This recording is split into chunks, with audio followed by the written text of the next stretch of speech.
Hello, everybody. We are doing something new and fun today. So I want to welcome Jennie Gage. We're going to do a conversation with Jennie today. So, Jennie, how are you? I guess it's morning for you, afternoon for me. Hi, Chris. I'm great. I am better now that I get to be on air with you. I've been really excited to talk with you. Awesome. Me too. I gotta get this mouse out of the way here. So just real fast, you've been doing YouTube content creation, but you have a pretty interesting. Sorry, I've got my. I guess I'll show. I got my dog on my lap. So Oh, you have to show the dog. this is Oh baby. my gosh. So Baby. yeah. So Oh my sometimes you'll see me gosh. adjusting because she got. All right, sit down, sweetie. Anyway, why don't you just let folks know a little bit about you? You've been doing content creation for a while, but you have a really unique and interesting background. And then after that, I'll sort of just talk about why I reached out to you and wanted to chat. All right. Sounds great. One interesting thing that I like to lead off with whenever I have conversations and I'm talking to new audiences is just the fact that I don't actually perceive myself as an influencer or a content creator. I'm a survivor. I'm someone who's had a firsthand experience in some organizations and communities that most people simply haven't. I've had kind of a unique life journey, and that life journey led me one day to pick up my phone in the middle of a pandemic and do a little video that hit TikTok and blew up around the world. And I don't see myself as a content creator or an influencer because I'm an activist. I'm a woman who's lived through some things and is trying to make some changes because of my experiences. So I was born and raised in the Mormon church, and back in 1974. And I always have to say that because sometimes people think that I'm a little bit younger than I am. I'm a 51-year-old grandma. So I grew up in an era that was quite different than the youngsters today. And my religious organization, my life within that community was soul crushing and eventually would almost lead to the end of my life at the hands of an abusive ex-husband that the Mormon church spent 24 years sheltering rather than protecting myself and my children. And that's where my life take two comes from. Everything crashed to the ground and I literally almost died. I found myself outside of the Mormon faith. I had lost my faith, had a faith crisis, and no longer believed in the Mormon church. 2 weeks later, my now ex husband abandoned me and our children and our family. And I had to start completely over. And again, decided to kind of tell my story on TikTok during the pandemic and realized that there were a lot of other people out there who either wanted to hear about it or had been through similar things themselves. So here I am, 6+ years later, having pioneered ex Mormon TikTok, and then moved over into other areas where I talk about some of the systems and individuals who threaten to drag us all down and how to make the world a better place. Nice. Yeah, your interesting use of the term survivor because I'm obviously running for Senate, and even when people are like, oh, you're a politician, I instantly kind of shoot back because I don't associate myself with being a politician. Like that's just not a thing. But your story just really so background, the YouTube algorithms presented you to me at some point and I was like, oh, who is this? And I didn't know anything about you. I just started watching some of the videos. Thanks And I for was, watching. yeah, and I was just really intrigued.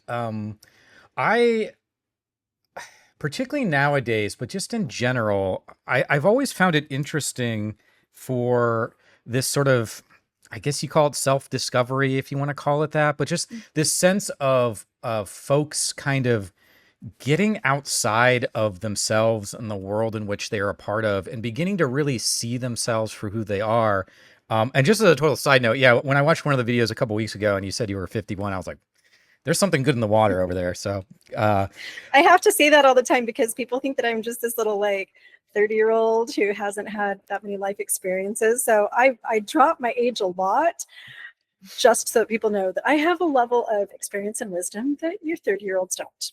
sure, sure. Well, whatever you're doing is working.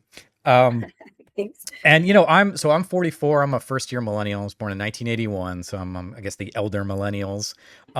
And you and I aren't too far off, and I think in some of our sort of early overall life experiences, in terms of like being pre-internet and politics being much different than today. But you also just had a much different trajectory in both being a part of the Mormon church, and then you also talk about sort of breaking away. And one of the things I want to start with the conversation, because I think a lot of what is going on today is wrapped up in our identity, our sense of identity. And I Mhm. think when that happens, oops, sorry, put your baby down for a second. When Oh. that happens, uh, it creates this really big barrier to having actual conversations about things because we're not actually Mhm. talking about issues or goals or vision. It becomes a conversation about like me and you attacking my, in this case, it could be faith, but it doesn't necessarily have to be. So that was the first sort of conversation I wanted to have with you is because I think you're a relatively new, your breaking point is it was a few years ago, correct? Or your Mhm. transition point With or whatever. MAGA, my Yeah. breakup with Donald J. Trump. Is that what we're talking about? Well, just at, the question's always like, well, what was the triggering point or whatever, but it's more complex than that. Like when you're, because It it's not is. just about Donald J. Trump, right? It's about a belief system. It's about a community. It's about family. And you mentioned your husband and your children. And so I just kind of wanted to start with that sort of conversation on how did you begin? Was it just one triggering point, or was it a series of things where you just started to notice like there's something not grooving here? That's I guess a good starting place for us. I think that's a great starting place and a really interesting conversation because, yes, for me, there was one defining moment that made me literally lose my faith at age 44. So I was your age.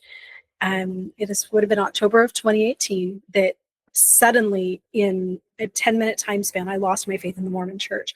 So certainly, I have that one moment, and I'll tell you that moment in a minute. But having the understanding that humans are unbelievably complex.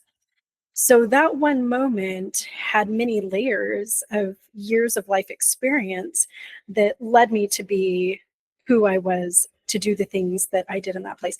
I do a lot of advertising, a little social media management company, and I have some training in advertising. And so I work for my clients. And in advertising, you realize that if I present this cookie to somebody today, they may not want that cookie. They usually take, 3 to 12 exposures before they'll buy that cookie and be a loyal customer. So for me, yes, on that one day, I woke up and it was like, oh my gosh, I got to skedaddle. I can't do this. But it's really difficult these days, especially with the internet and access to books and different things, to keep people in high demand religions in these tight knit cultish communities isolated from the rest of the world. And that's a really necessary component for the high level of control that an organization like the Mormon Church has to have. So, Mormonism back in the 1830s, 1840s, they moved all the way out to Utah with their followers and they lived in absolute isolation. And that isolation allowed them to indoctrinate generations of children into their doctrines and practices, things like polygamy, things like the white supremacy, racism based on the Book of Mormon, saying that dark skin is a curse and things like that. And because of the isolation, Mormonism thrived and it grew. But then, little modern conveniences like trains and telegraphs and then television. And of course, like that final nail in the coffin was the internet where people can go online now. And I have 14-year-old kids from Salt Lake City who get on my TikTok, #ex-Mormon, and they have questions that I'm sure their moms and dads wouldn't want them asking. We're able to question. You can't just keep people in these cloistered little communities anymore. So over the course of my lifetime growing up deeply religious, deeply devout, Christian nationalist, white supremacist, Mormon, I would eventually become a trad wife at age 20. And my community tried to shelter me as much as possible by making me fear the internet and things like that. But I had a public school education where I was exposed to history and ideas that would eventually compromise my faith in the Mormon church. And I had access to books. I'm a prolific reader. And I say, like, my public school education and the library would eventually cause decay to my faith in the Mormon church. And Those honestly, just being libraries, able to, man, causing trouble for those thousands of libraries, years. they'll get you every time. I mean, specifically things like I read a lot of Nishi. I read a lot of, like I grew up on the Bronte sisters. I remember reading Karl Marx and Wow, you went in Hitler's deep. Mein Kampf. I'm high IQ, and I was reading these books at like age 6, 7, 8, 9, 10, 11. So all I ever did was read, read, read, read, read. I have read so many books. And not that it changed my faith in the Mormon church, not that it changed my behaviors, but having that vast database in my brain from just books. My mom's taking me to the library to keep me from watching TV shows and things like that because she doesn't want me corrupted. And it was the books that planted ideas in my head. And then finally, it was the connection with other people in my community that were supposed to be the boogeymen, because every high demand group, whether it's the Nazi Party, whether it's a religion like the Mormon Church, ancient Romans, whoever, everybody has to have that boogeyman, the barbarians that we're all fighting against. And in my community, it was, people of other races and the LGBTQ community. Those were our big boogeymen. But in our modern society, it's kind of hard to keep people from being friends. So I just inadvertently ended up with a whole bunch of lesbian friends. And I didn't realize that it happens. And it's funny because they actually signed up as part of an MLM, a Mormon MLM that I was involved in as a trad wife. And I wasn't seeking them out, but I had all of these lesbians that kept signing up for this essential oils MLM.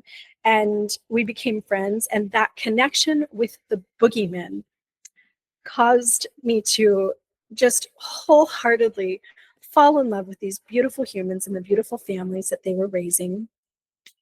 And one day in October of 2018, I went to Mormon church like I always do, fully believing in the church, Christian nationalist, white supremacist, Mormon trad wife.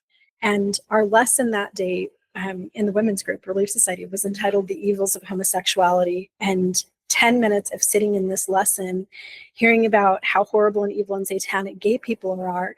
And I now had all of these friends in my my Mormon MLM downline that were lesbians, and they were nicer and kinder and better than any Mormon or anybody that I had ever known.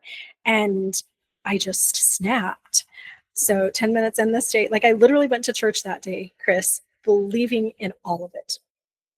10 minutes in, it was literally like the light bulb had just turned on for the first time in 44 years. And I stood up in the middle of this group of women and said, this lesson is so hateful. I don't come to church to learn how to hate people. I'm already good at that. I come to church to learn how to love people better.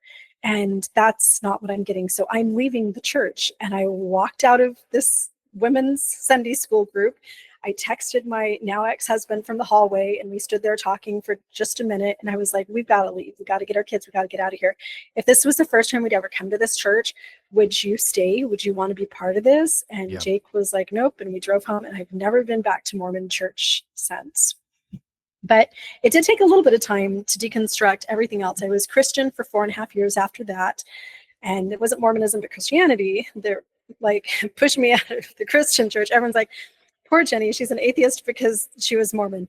I'm an atheist because of the Bible and Jesus. And it was just 2 years ago when the campaign started to kind of warm up for our last presidential election that, having deconstructed religion and gotten divorced from my ex-husband and left the Mormon church and all of that, that last little bit, I was hardcore MAGA, and it just no longer resonated with me. So I'm just a brand new baby ex-MAGA. It's only been about 2 years. So I voted Kamala in this last election, and that was a big deal. Thus your channel name, right? Life Take Two. Yep. I mean, it literally is. It's a whole life take two.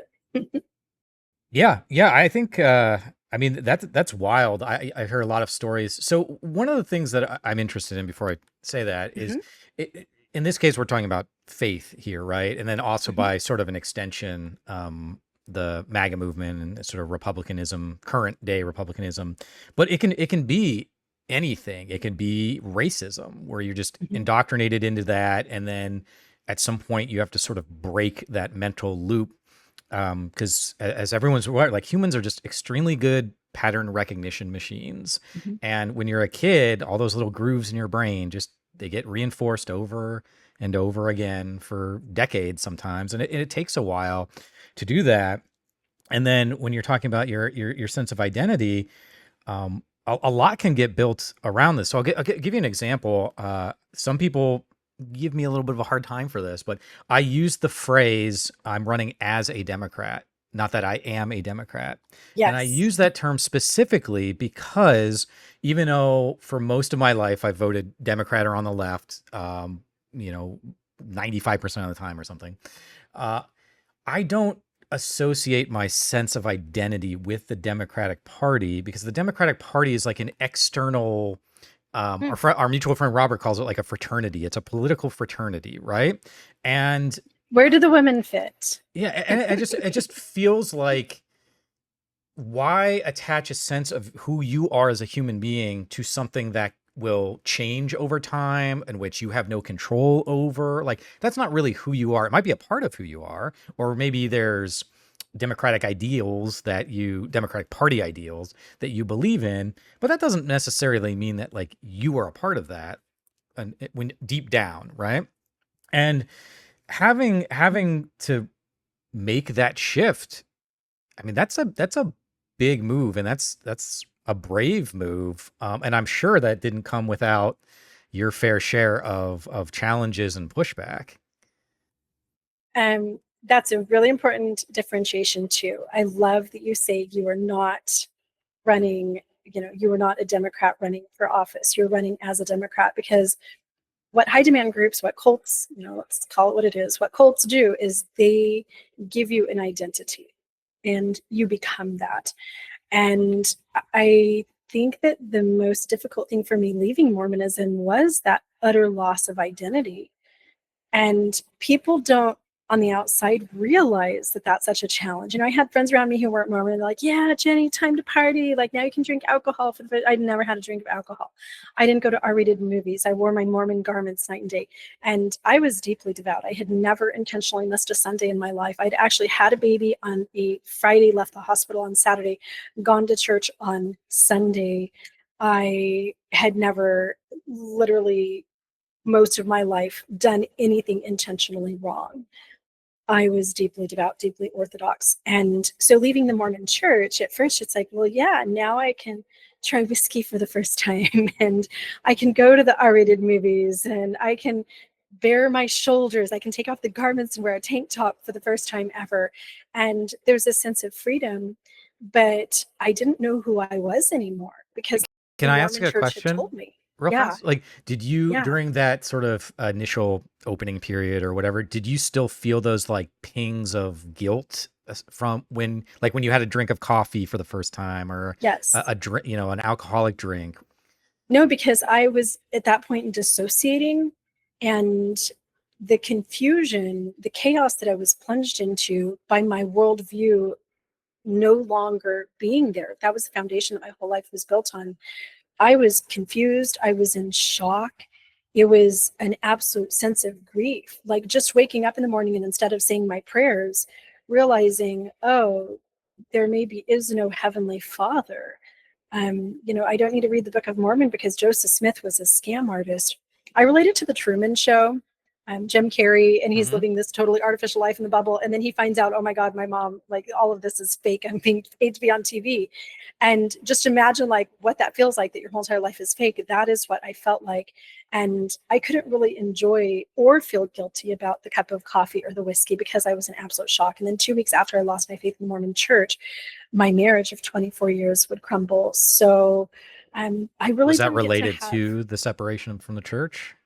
It was in that for 24 years, I had lived with a brutally violent abuser because I believed that I had to. Heavenly Father, we're sealed in the Mormon temple. That's an eternal thing. And even if I had legally divorced him, our temple marriage would have still been in place. Hmm. So, and our kids, they were sealed to the unit. I couldn't have my kids in eternity without my husband. So the minute I stopped believing in the temple, 2 weeks later, my now ex-husband did that one last thing, and there was this sudden like the light bulb coming on once again, like, oh shit, if the temple marriage isn't real and we're not sealed together for time and all eternity and I'm not commanded to stay with him for all of eternity, then I don't have to be with this guy anymore. So F you, Jake, you're out of here. I don't think that I could have ever ended our marriage with my belief in the eternal family because I always believed that no matter how bad he was, he had problems, he had mental health issues. Once we died, He tried to go to church and things like that. I felt like in the next life, Jake would be the person that he was supposed to be, and we would live together happily for time and all eternity, even though our marriage here was terrible. So yeah, I certainly couldn't have left my husband had I not lost that faith in the temple. Okay. Wow. So Yeah, yeah, it was a I think hard I time. interrupted you. So, There's so much that went on in that time period. That's why I really feel like sympathetic towards people who are leaving churches. Obviously, I hear from thousands of them, leaving, whether it's their marriages, religious ideologies, anything that's core to your identity.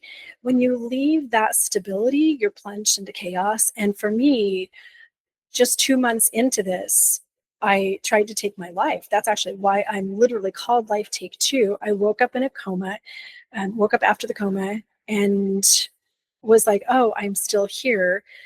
And through a series of events, I was able to kind of get my head on straight about things and just plunge into the darkness because I didn't even know who I was anymore. sure. And my whole community began to shun me. So just little things. My kids had a carpool that I was part of where, like I drove on Monday and then other mommies from my Mormon ward drove Tuesday, Wednesday, Thursday, Friday, right? We had this carpool swap. And when I stopped going to church, the carpool Mormon mommies just texted me one day and said, we don't really need you in the carpool anymore. So you're just good on your own. And it's like, but I need the carpool. And I've never seen any of them again. And some of them were my friends from the time I was a 20-year-old. I've never seen them again. And then my family started coming after me and would eventually shun me. I have not seen my mom, my dad, aunts, uncles, siblings, cousins, ex brother-in-laws and sister-in-laws, my ex father-in-law and mother-in-law. I have not seen any of them or heard from them since I left the Mormon church 7 years ago. So by leaving the church, I literally overnight became an orphan. It's like my entire family was in some giant military cargo jet and it crashed over the ocean, and I am left alone in the world. They're all just gone. Yeah. And anyway, so yeah, it was a big transition. I didn't get to celebrate that. Woohoo, my first R-rated movie because What do you remember what yeah. movie it was? Um, what's it called? Shawshank Redemption? Okay. That's a good one. Yeah, That's a good one to because like start I'd from. never seen it. Yeah. I mean, it's about that's a sort of form of rebirth and Yep. obviously redemption. So that's a good one to start with for sure. It's one of those old ones that like I'd never seen because I was a goody two shoes little Mormon girl. So Hmm. Well, I mean, I'm sorry to hear that you had to go through that because I think it's unfair. But it's also a situation, unfortunately, that a lot of people are going through. And I'm kind of I sit in a weird position because I'm running for the people of Ohio. Mhm. My responsibility is to make sure that I'm advocating for all of them, and I let people know that like I honestly don't care what political party you are. I rarely ask unless I'm like invited to some event, then it will be obvious.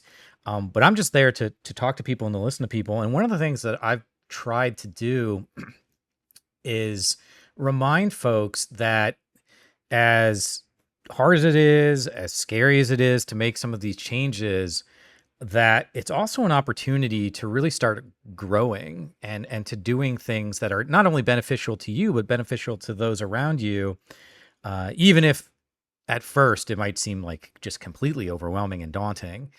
It does, like, the cloud can start to part a little bit Mhm. as you walk through it. Was this your content creation, if you want to call it that, or your YouTubing? Was that a part of your sort of beginning to move through your second life? Like, did that help you figure out who you were or who you're becoming? Yes, I don't think that like I don't even know where I would be today if I hadn't had TikTok. And that's kind of a funny story too. So I leave the church and I get divorced, and then my ex-husband like takes the car and ends up evicting me from our condo, and I'm homeless, trying to get my feet under me with no family support and uh, going through a really hard time.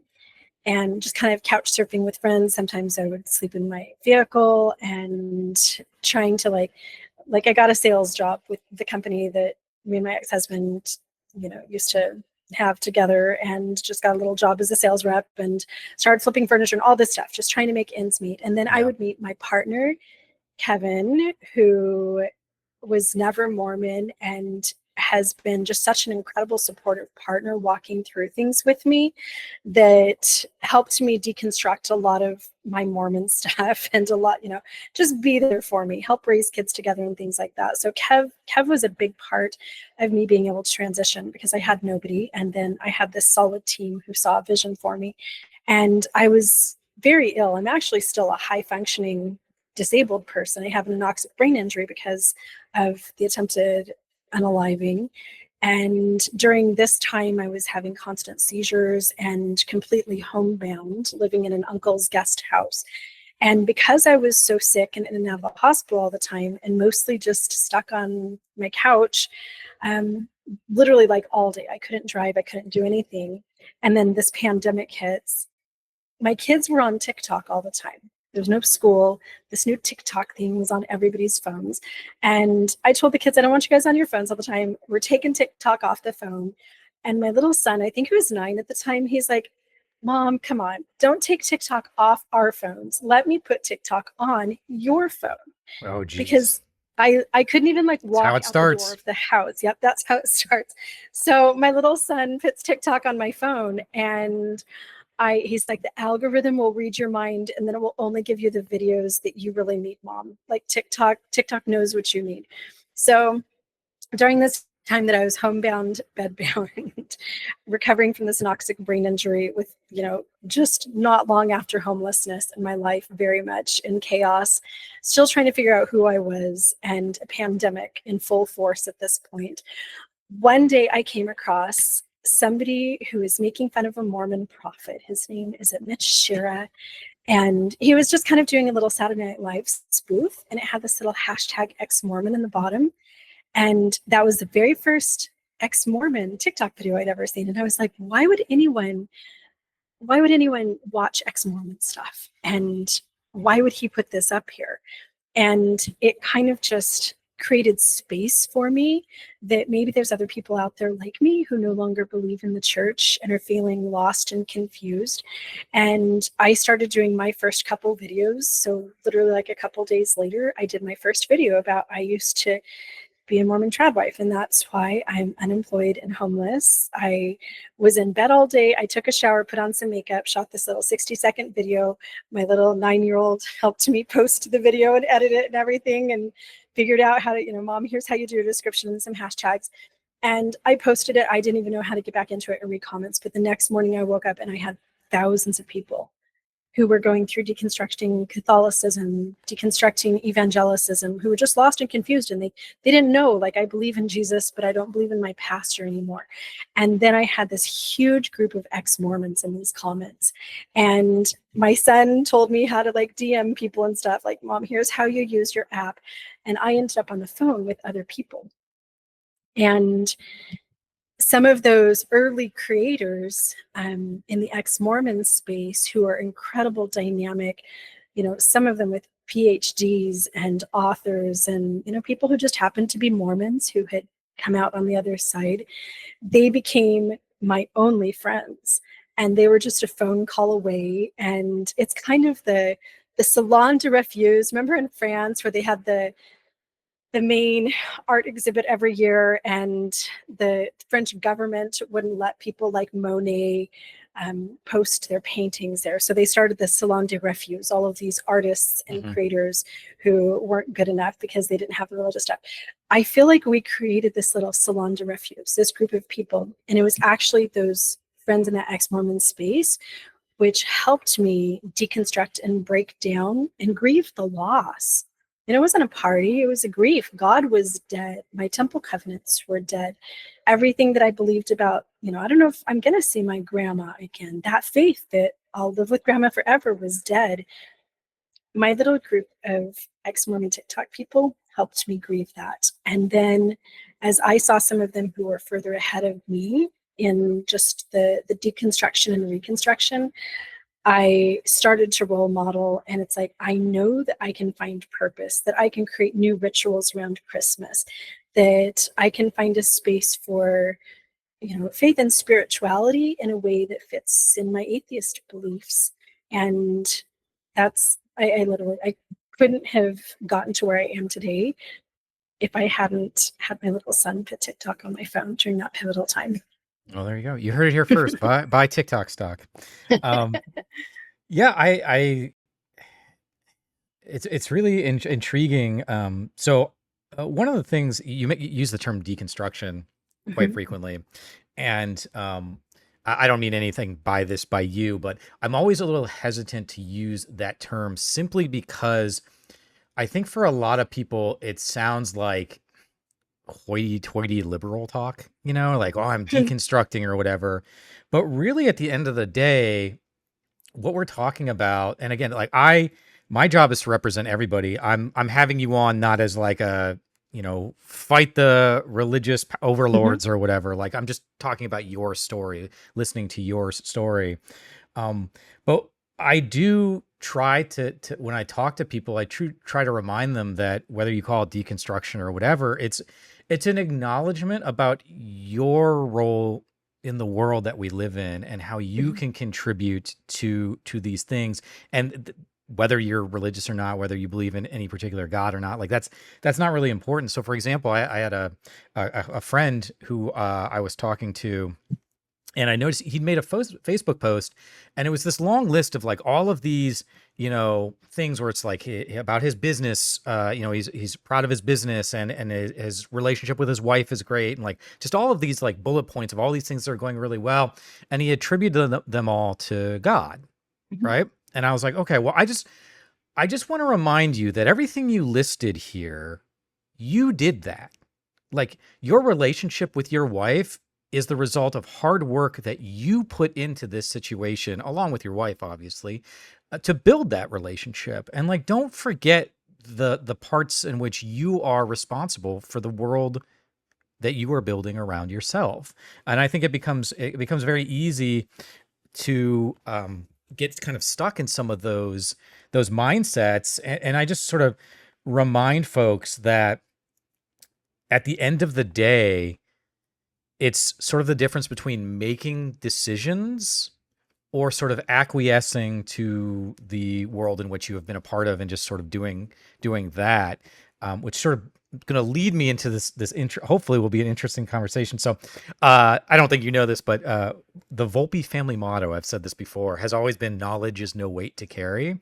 And Hmm. and from the time I was young, I was sort of like you, like I was always reading a lot of weird books or watching Us movies. bookworms, you got to watch out for us. Yeah, and thankfully my parents were pretty cool. Like I was able to go to the library and rent movies I probably shouldn't have been watching it, 12, 13, 14 years old, but it gave me sort of this understanding and appreciation of just different elements and perspectives around the world.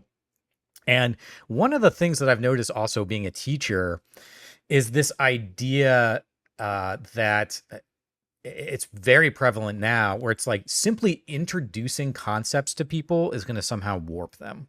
And I'm sure you underwent that with some of the Mormon things where it's just like, well, once you start learning about this, it's going to corrupt you and your brain's not going to be able to handle it and whatnot. And I've You're going always to found, lose your testimony, and pretty soon you're working for Satan and you're out of the yeah. church. Yep. Yep. And I've always found that, again, this isn't a religious case, but this applies to anything because I've always found that really insulting, particularly for young people, where it's like, because in essence, what you're telling young people is that you're friggin' stupid, and simply being told something is going to warp your mind and you're not going to be able to make distinctions about reality and whatever. And I've always found that a very disingenuous argument. Mhm. And unfortunately, we're seeing that more and more pop up nowadays in policy where our educational systems are being, I mean, in essence, thrown against the wall and broken. And so I'm kind of curious, within that vein, have you personally had any experiences like that? But also, you have children. I assume, are your children going to public school? I mean, are they experiencing these kind of changes? I think that this change, like our kids are just grown up in it, right? And my kids are ages 15 through my oldest is about to turn 29. And Kevin and I have 7 kids total. So we have kids in Christian private school. His kids are in Christian private school. My kids have been in Christian private school and public school. My kids were primarily educated in public systems. But I think that it's bigger than an educational thing. We have a system currently in America that's very pervasive, where we cling to ideologies and we almost shun critical thinking. We've lost that, Socratic and Platonic art of rhetorical argument and critical thinking, and the trust that younger generations can dissect information, ingest, dissect, whatever it is, and then come to their own conclusions about things in a healthy format. We're trying to shove ideology onto the younger generation. I'm specifically, because of my own personal experience, against indoctrination from religious groups. I think that it should be illegal to do to a child what my Mormon church did to me. The indoctrination teaching beliefs and faith as fact was really harmful to me and is harmful to a lot of people. But yeah, we shove these ideologies onto our children instead of just teaching them critical thinking. And that critical thinking bit, being able to hold the space to break something down, ingest that idea, see how it sits in your belly, and then act upon it, is one of the most beautiful things that humans have the capacity to do. And we've kind of lost that, where we're shouting, this is the best diet to eat. Everybody needs to be paleo. And then, no, it's vegan. And no, it's, the fruit people that are just eating fruit all the time. Like, we keep coming up with these absolutes in diet, absolutes in politics, absolutes in relationships, when really, as humans, we are not one size fits all, and absolutes rob us of our individuality. So what we should be doing with our children and with ourselves is showing them multiple ideas, whatever the topic is.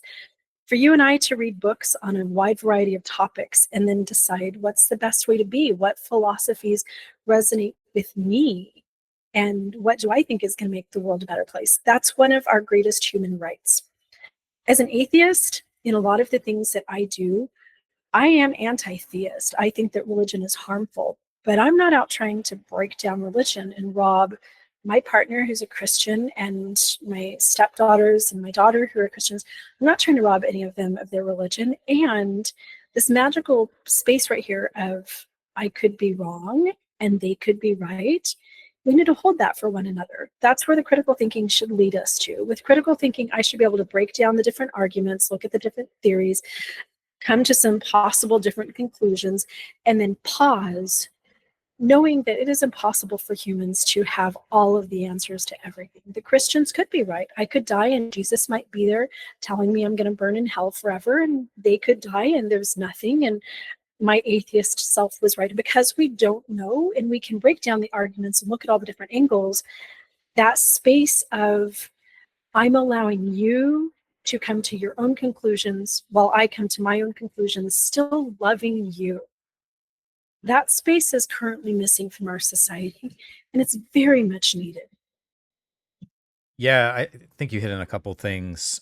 So we have this like toxic debate culture now. I actually, as a candidate, I won't say I outright refuse, but it's very rare where I will do like a debate, because most of the debates that are happening aren't actual debates. Because a real debate, like you mentioned the Socratic sort of method, but a real debate is designed to solve problems by bringing people of good intentions to the table to discuss them. That is not what's going on with most debates. Most debates are like rhetorical tricks and techniques designed to get clicks, so that they can post it online. Nobody's actually trying to solve any problem. Most of the time they're not even trying to like be right. They're just trying to be inflammatory.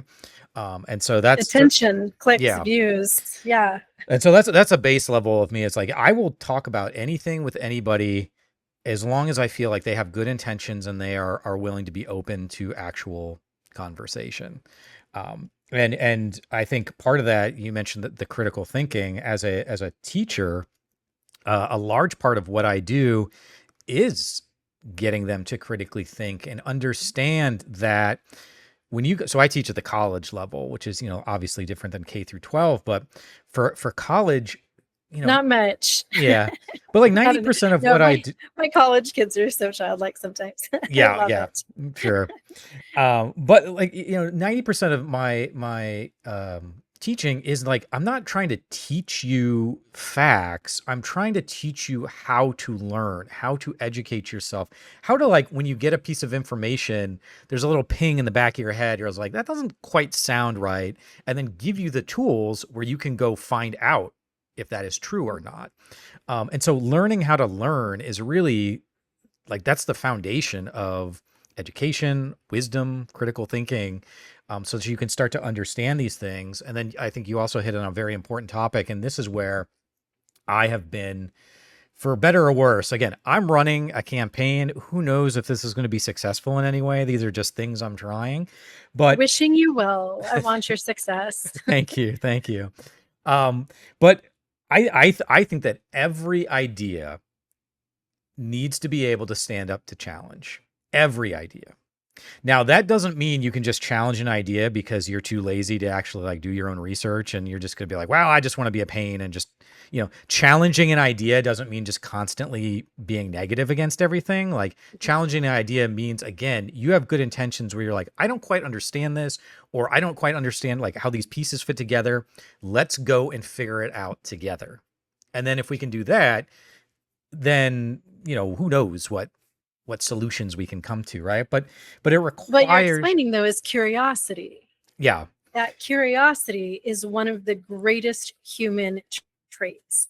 It's why we have everything that we have. It's why we wear clothing, why we have fire, why we developed pottery and food storage and homes. And now, we have people going into outer space because of curiosity. That curiosity is the catalyst to everything. And that's exactly what you're explaining. yeah, absolutely. And I think that there's a very deep lack of intellectual curiosity, because being intellectually curious also means you have to be vulnerable. Mhm. And like you said, holding space, being intellectually curious means that you have to reserve that you could be wrong. And that, this isn't about jumping into a arena and being the last gladiator that hasn't been stabbed. It's about figuring out, how do we handle really challenging, complex issues in a way that makes sense.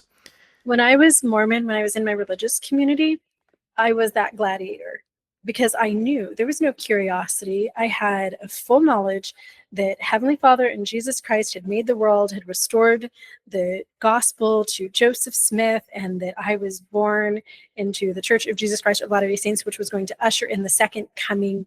I knew there was absolutely no curiosity. I wasn't curious about my Catholic friends. I wasn't curious about my Buddhist neighbor.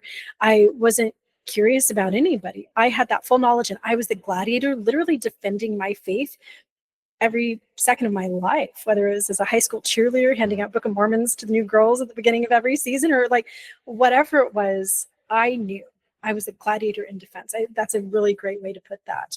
And it's interesting to me to come from that background and have this sudden transition. Curiosity for me, like even just exploring other faiths after leaving Mormonism, that vulnerability was terrifying. Having to develop critical thinking skills that I had never been taught. Nobody wanted me to think critically. If I thought critically, then I would have researched that Joseph Smith Golden Blade stuff right off the beginning, and like I would have been gone by age 5, right? It was that curiosity that led me to where I am today. But I had a bumpy ride getting here because that is absolutely terrifying. Being Yep. curious about somebody else's ideas and somebody else's way of being, again, I think that identity, whether it's political identity, religious identity, tribal identity, Yeah. anything that threatens our identities is so terrifying, because what does that mean if my Buddhist neighbor, if I'm curious about my Buddhist neighbor and he's right, then who am I? Yeah. It's a scary place to stand, particularly, as you were mentioning in your case, when that transition into critical thinking, if we want to call it that, also comes with a large number of support systems vanishing. So Yes. then it's not just about, hey, I would like to explore this world, this cool world of ideas. It's like, oh, hey, I would also like to be able to live somewhere and eat food. Like that would be lovely. Um, but when you're in that space, there's a like a line I always liked. I think it's Descartes, but maybe if you know, you correct me. But it's about when you formulate sort of arguments and positions, and it's sort of like a checklist. And the first is you ask yourself, is it true? The second is you ask yourself, is it necessary? And then you ask yourself, is it kind? And so before you say something to somebody, you just kind of do a mental, like, is this true? If it's not true, like, why are you even saying it, right? Unless it's a joke or something. And then is it necessary? Like, is this going to help this person or help the situation? And then is it kind? And I think that's not, you can't use that for everything, but I think it's just a general walking around in the world. Like, it's a great way to just make sure you're not causing undue But harm. Chris, you're just describing what my MAGA community would have called toxic empathy. Okay. And we are living in a very I'm right and you're wrong type of mentality. And that that little three-step dive into empathy and connection with other people and holding space for others, trying to walk a mile in their shoes, that's no longer a value that most people have, I would say. Everybody's trying to be right. I'm Yeah. right, you're wrong, F you. So that's seen as weakness. Yeah. Well, I always tell people just sort of like as a joke, it's like, I don't know shit about shit. I just say stuff. So you can take whatever I say. But I The agree. whole world would change if that was our thing. If we Sure. woke up, I don't know shit about shit, the whole world would change. Yeah. We would come together and hold I hands and sing Kumbaya, probably. yeah. What a lovely space. I will push back a little bit just because I talk to a lot of folks, and I have noticed that don't get me wrong, there are plenty of obstinate people that I've talked to. Where I talked to a guy last week where I was in this meeting with it was a bunch of different kinds of people, and he was like, "Oh, I love where things are. I'm happy where things are going." And I was like, well, "Okay, well, why don't you hit me up in 6 to 9 months and we'll re-engage, right?" Like I knew at that point I wasn't going to get him on the Chris Volpe train, but a lot is going on right now in the world and it's happening really fast. And so who knows what that thing will be that might, like you said, what's that light bulb that might go off in his head where he's like, maybe I'm not as happy as I am. And the other weird thing I've been saying as a politician, when I go out and talk to people is like, dude, I'm not trying to convince you of anything. Like, I'm not even trying to convince you to vote for me. Like, what I'm asking you to do is to trust me that even though we don't agree on everything, that I have got your back and that I'm going to do my best to make sure that when I'm in Washington or wherever, that I'm fighting for things that will make your life better. And if you can do that, awesome. I think we can do some great stuff together. And if for whatever reason you can't, then that's cool too. But that's That's loops really me. remarkable. Our politicians should be like that. Like when Donald Trump has all of these enemies, like I hate Rosie O'Donnell and I hate Taylor Swift and I hate Gavin Newsom. Well, we're all citizens of his country. And I've never heard a politician before, well, I've never heard a president before just like dismiss anyone who's not on his side. Like I don't feel like I belong to Donald Trump's country anymore. He's not my president because I left MAGA and registered as a Democrat. So I'm Mhm. out. Like I have so many people on my videos and stuff over on my YouTube who are like, why didn't you just leave America? Well, what if I stay here because I belong here just as much as you do? Yep. We need more politicians who don't see themselves as Democrats and Republicans, but see themselves as human beings who are all on this planet together, who are doing their best to make America and the world a better place for everybody. And I who aren't agree. just dehumanizing and dismissing. Yeah, like you're not sitting there, well, anyone in Ohio who doesn't vote my way, I'm not going to represent you. No, you represent all of them. You Yeah. represent the people who agree with you and don't agree with you. Yeah, and the reality is that actually most of us, like, there was a really interesting study. I came out like 15 years ago, but it asked folks, at the time it was like the top 30 important issues or whatever, and the vast majority of America agrees on pretty much everything, including hot topics like abortion and whatnot. Like, we are roughly aligned on everything. But the interesting part of that study is so the questions were sort of asked in a very neutral way. Once you attached a political party or a politician to the question, then it dramatically changed the answer. So instead of being like, do you think that children should be able to be on a parent's health insurance until 26?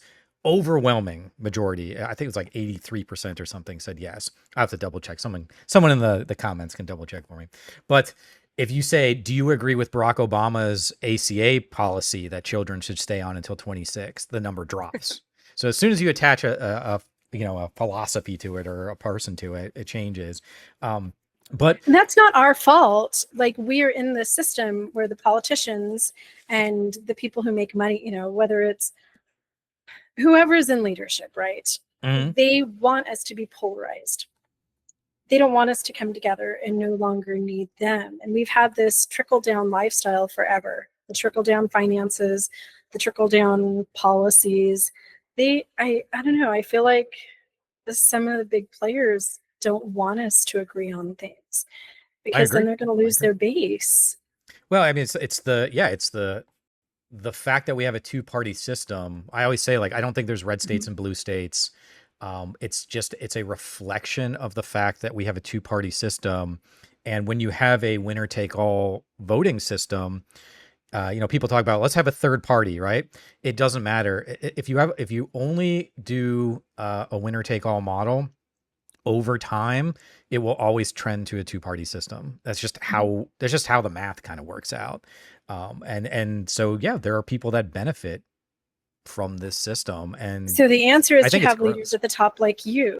And for anyone who's listening, whatever state you're in, not just Ohio, the answer is to have more moderate people and less polarizing people. But we tend to like those polarizing people because they reinforce our own identities. So when I was MAGA, I wanted the most MAGA person. When Trump came on the scene and he was, MAGA hadn't even Trump branded MAGA, Hmm. but I was alt-right, Christian nationalist, prepper, white supremacist, Mormon, trad wife, totally opposed to gay marriage. Actually invested money to fight gay marriage in California back during Prop 8. I was so intensely alt-right. I wanted the most extreme candidate to win the presidency because that would represent my views. But what we really need is we need more centrist leaders in general. We need those people who are going to listen to both sides and make sure that they're representing the entire country Sure. and not just saying, yeah, like, now that I'm the president, we're getting rid of trans people. Yeah. You can't do that. Like, Well, they're gonna try, but we're gonna yeah. stand up. We're gonna stand up for it. And I think ultimately too, this goes back to your comment about space. I was talking to I wouldn't say a MAGA guy, but like a conservative guy. This is a while ago, a couple months ago. But I was sort of trying to remind them, as like, look, when you live in a society that's as diverse as ours, I know diversity is a bad word these days, but the reality remains the same. We're a melting pot. We always Yeah, have been. if you don't hold space for somebody, then in essence, what you're doing is over time, you're slowly pushing them against a wall because they have nowhere to expand out to. And Hmm. when you get people pushed against the wall, the only direction they have to go is back towards you again.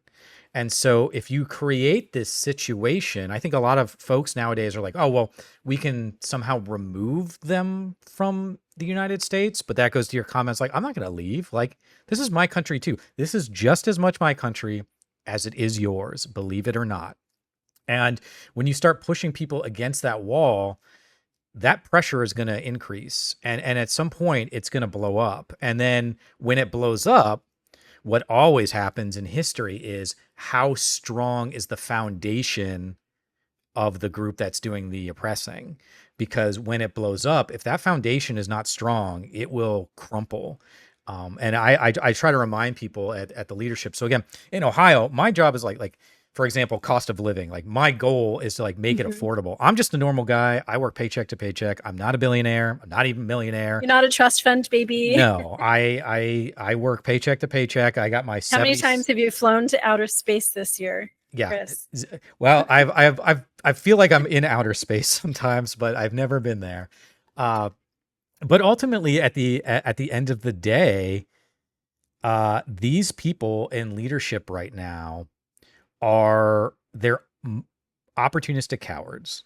They're vipers. And when the knives come out, they'll start throwing each other on their butts. They'll start stabbing each other. And that foundation is not built on any real philosophical ideology. There's no economic underpinning to what's going on here. Now that doesn't mean it's not incredibly dangerous. Like the if that house of The cards, threat to democracy. Uh-huh. yeah, just if that house of cards falls, then that's going to hurt a lot of people, particularly in places like Ohio here, where our rural hospitals are under extreme stress because of like the Medicaid cuts and things Mhm. like that. But ultimately, what this all boils down to, like everything, is that it boils down to trust. It's It does. do we trust each other? Do we trust our institutions? Do we trust our leaders? And there are people, unfortunately, right now who are getting ahead by breaking that trust, by wedging that trust. Mhm. And so I'm kind of curious, and this is sort of a large question, so I don't expect you to solve all of the world's problems Oh for us. no. But uh, as somebody who's been sort of on, quote unquote, both sides of the battle here, how do you think we begin to rebuild some of this trust, or how can we begin to navigate if we're all in this boat together, how do we start kind of rowing in the same direction, trusting that the other person is not going to do something when you have your back turned to them? I have an answer to this. Okay. I hate really like talking about my former self, and it's kind of new. I've only been really talking about my political ideologies and Christian nationalism and things for like the past 6 weeks on my channel. I say that some of these people who are very polarizing and who want to impose their rights on others, they seem big and brave and fearless, but they're not. They're cowards. I was terrified. Everything in my life was so fear based. I was afraid of evil people taking over the country, corrupting my children, of society collapsing.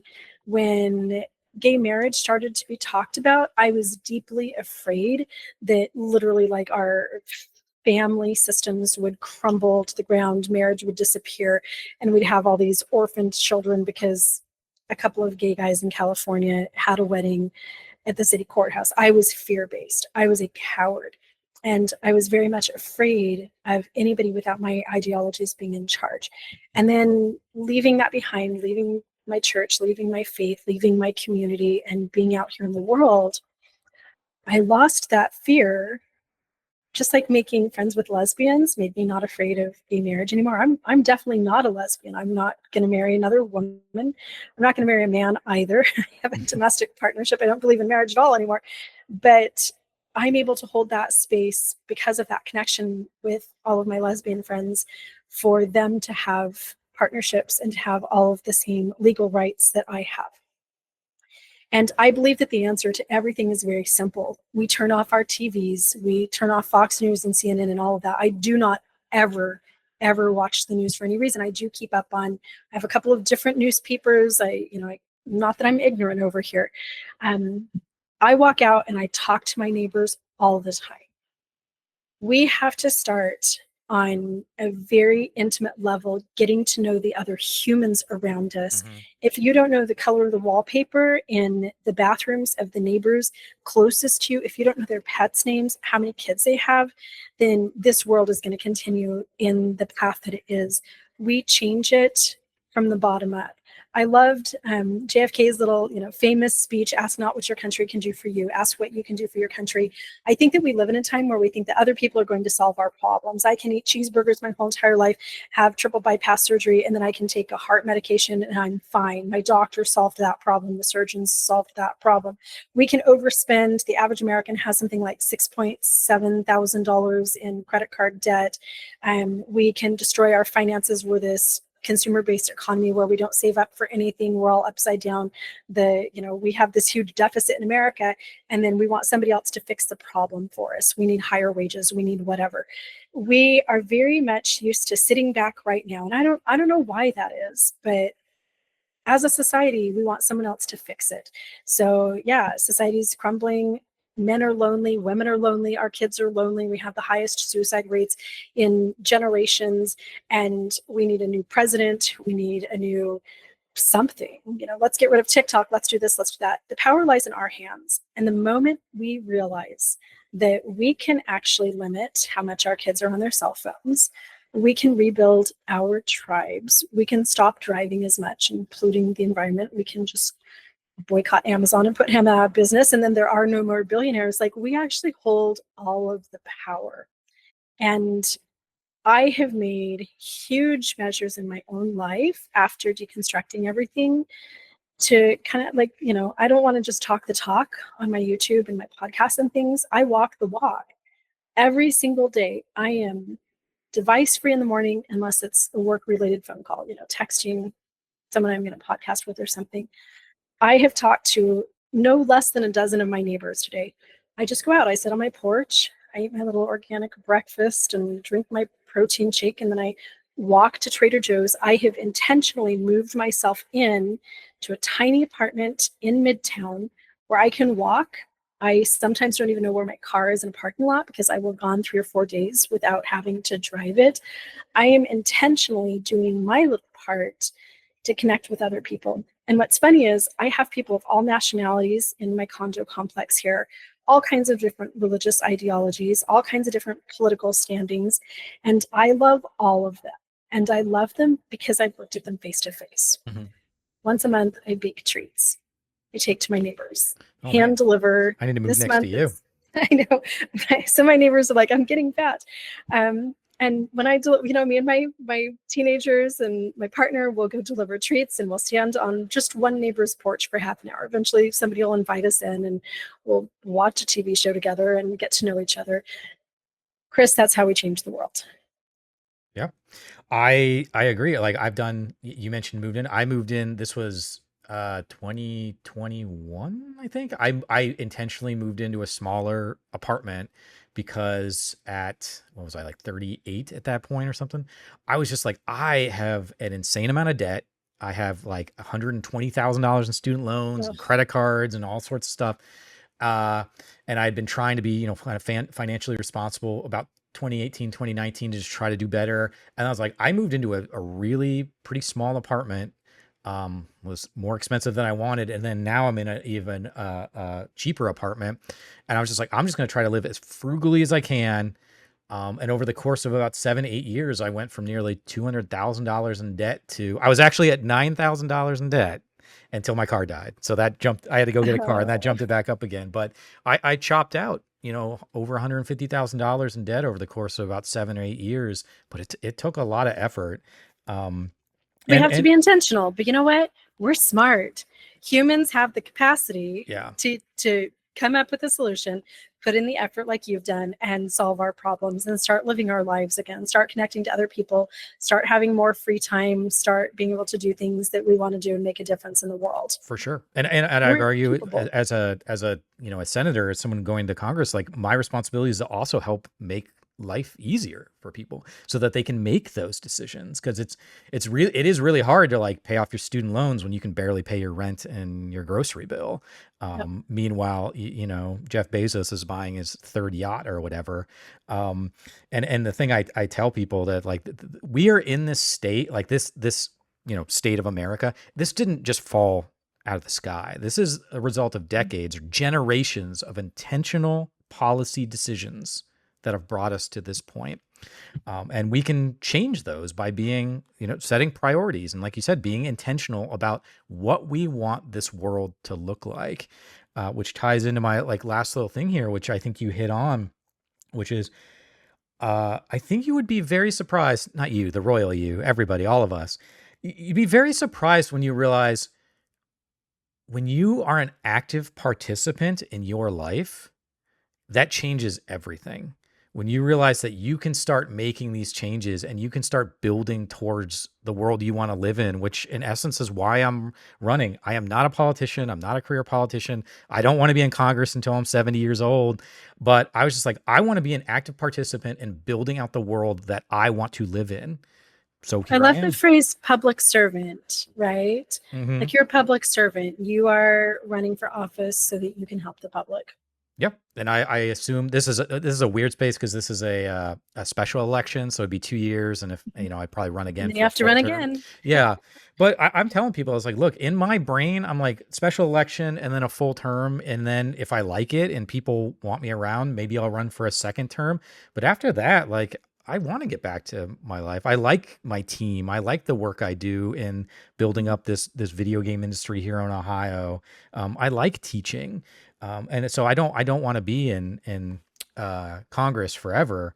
But yeah, I think you hit the nail on the head when you realize that you can control how you interact with the world. It's funny, your little story. It reminds me. This has nothing to do with anything, but this was maybe 15 years ago. We had this huge storm in Ohio, knocked the power out like everywhere, and so in Columbus, power was out for like 8 to 10 days, and then all of a sudden people were just hanging out on their porch, and we were going to neighbors because you couldn't watch TV, you couldn't use the computer. So people were just out on the street talking to each other and going from house to house. And it just, I'd met people I'd never talked. I'd been there for 8 years that I'd never chatted with I before. do that every day in real life, and I have power. We can choose to do that. That's how we change the world. And you can still go in and play your video games for a little bit, but let's start rebuilding our society. I have a phrase that I say on my channel all the time. We are building we are writing the future today that our children will live out tomorrow.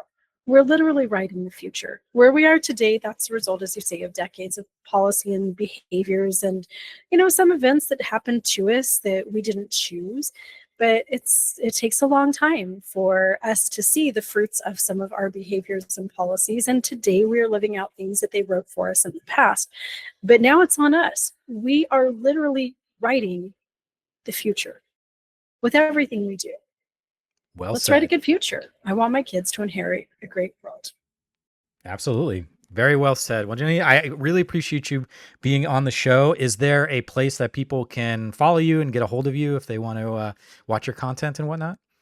I'm mostly over on YouTube now. I'm Life Take Two everywhere. So YouTube is where I put most of my content. I have my podcasts, and I do all my videos and share my ideas over there, a little bit of my life. And I'm also on TikTok.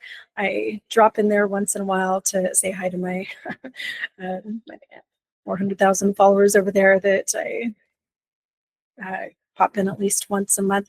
Also have a Substack. My series is called Churchified. That's also Life Take Two. On my Substack, I share essays and some different things that are just a little bit deeper policy and some of those behind the scenes. So Awesome. I just started a TikTok. I think I've got like 4 followers. I need to put some more content on there. But Jenny, it has been a pleasure having you on the show. I really enjoyed the conversation. This has been a conversation with Jennie Gage. Again, I really appreciate it. And I will see everybody else on the next episode. So take care, everybody. thank you, Chris. Bye, everybody.